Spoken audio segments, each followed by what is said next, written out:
Parashat Vayera, the binding of Isaac. The question is often asked, who was really being tested? Was the greater test upon Abraham to sacrifice his beloved son to God?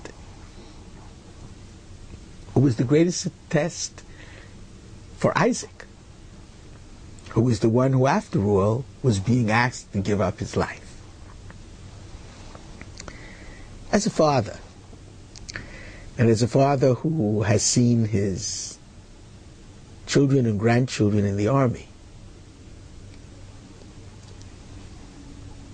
I don't think there is a parent in the world who wouldn't gladly give up his own life rather than, God forbid, see his child hurt and having to make the ultimate sacrifice.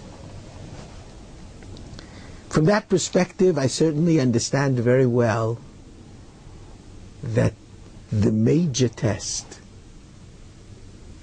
came to Abraham. But I'd like to look at this entire incident from a bit of a different perspective.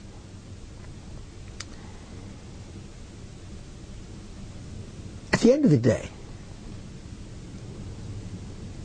Abraham believed strongly that he heard God's command.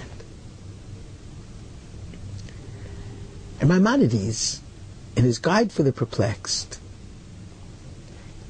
even derives from the entire story of the binding of Isaac the fact that the prophet believed indubitably, completely, in the prophecy which he heard from God. Obviously, if there had been any question whatsoever in Abraham's mind as to the source of the command, he never would have sacrificed.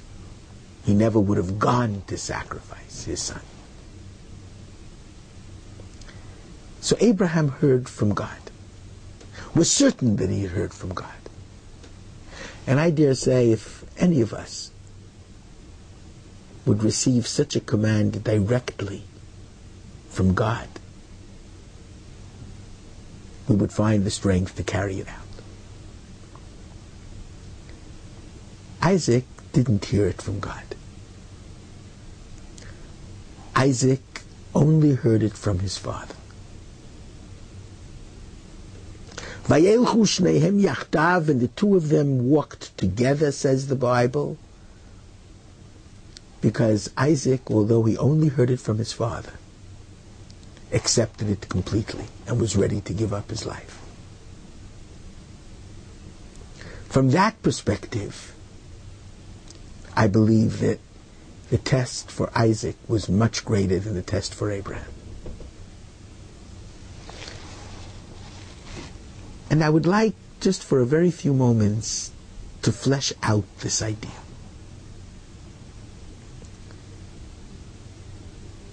Abraham and Isaac, to a certain extent,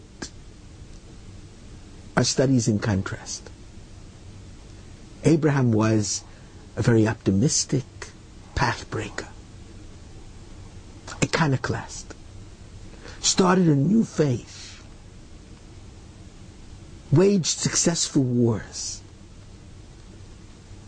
managed to accrue much property and cattle, and became, in effect, a world leader. Isaac was much more passive.